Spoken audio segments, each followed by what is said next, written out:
Well, hey there, everybody. Welcome back to the channel. I'm Adam. Thanks for hanging out with me again today. And today, well, you guys are going to get a look of the Yokomo all done and ready to run. Sadly, everything is still covered in snow and ice, so no run video today of that. But this is what the box art is. And it's a little upsetting because you don't get like these stickers up there. You don't get this Yokomo sticker here. You don't really get this Yokomo sticker here. No, you don't get any of those.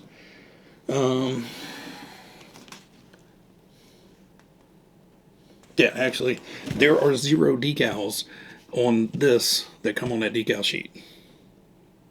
None. So, for you guys that like box art, tough, because you can't do this without either making your own decals or sourcing them, because there's one there, one there, one there, one there, 2 up there, and obviously the other side that, you know, you don't get. So, good luck. So what I had to do is just make things up. Made some slight technical errors in the thing, but here is what we've got. So I did put some yellow on it. I was going to try to do multi-colors, try to incorporate the blue and maybe the white and everything. And then I was just like, I just kind of want it black and yellow. You know, match the wheels, you know, just be kind of that stealthy bumblebee look. Speaking of decals, the one supplied with the kit is up here, another one down the side, and this Yokomo midship 4-wheel drive system, which is blocked by the roll bar, as is the number 8, which didn't come in the kit either. The Western Auto, there's a Western Auto batteries, the bell ray, the number 8, were all off of a MCI Tamiya decal sheet. The RPM stickers are just old vintage RPM ones I had. The mobile one and the Goodyear were actually off of another MCI decal sheet for like a big rally truck. Basically, I talked to Nathaniel. He sent over a pile of, you know, rejects just for this type of stuff. And then there's a little tiny Holmes Hobbies hanging out back there. So yeah, you kind of got to get inventive with the decals on this. And when I decided to go black, I was like, oh yeah, that decal sheet was black stickers and white stickers. It was very plain. But then when I went to use them, yeah, they're just black decals on a white backer. There's no white to them at all. So I had planned on using this Team Yokomo across the wing here, but it would have disappeared as well with most of the other Team Yokomos unless I put them on the yellow. So yeah, this kind of threw that out the window and made it pointless. So let me pull the body off, which is not easy. So the reason I did the body the way I did was because I spray canned this one. There are some flaws with it, and it's fine. I used the, instead of like a silver, because basically what it is, I painted the black, peeled off the yellow, painted the yellow, and then went to paint the silver one. Well, the silver isn't the Tamiya normal silver, it's the gloss aluminum something or other. I'll put the number down here.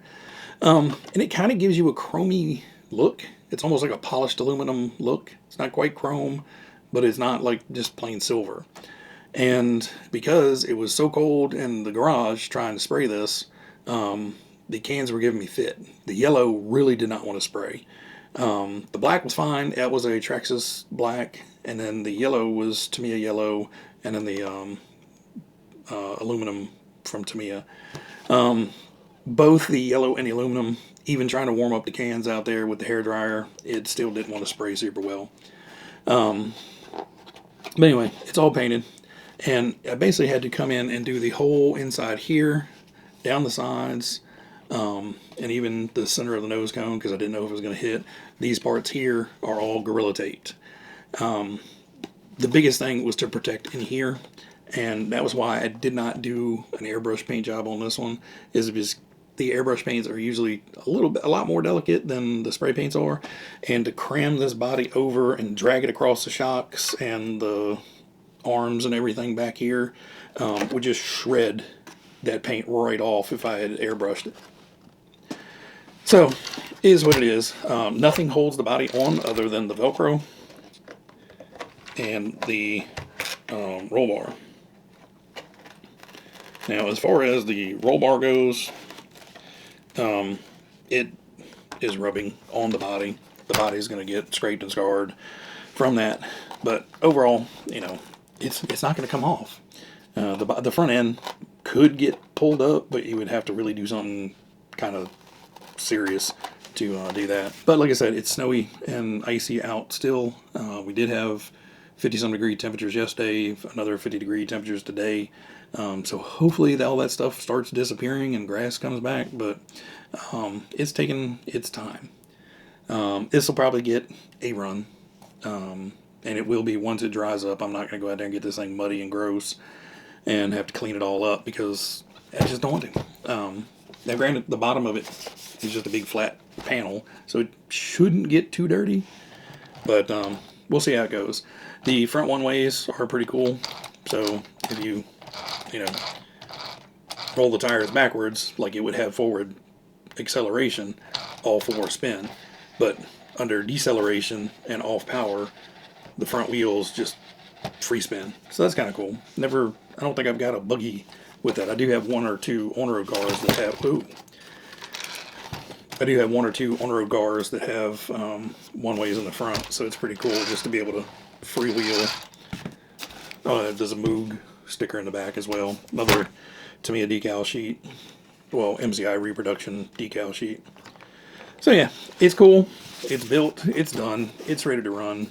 Just the weather and my personal preferences of not getting it a mud ball are keeping it from being run at the moment. Apologies to you guys for the video being a day late. Just honestly forgot what day it was. The last 4 or 5 days have been kind of a blur, and I'm laying in bed last night around 10:30 and going, oh, tomorrow's Wednesday. I don't have a video ready. At that point, it was too late. So, day late, dollar short as usual, but it's out. Everybody out there, as always, you guys be happy, be healthy, be safe. I will catch you guys on the next one. See you.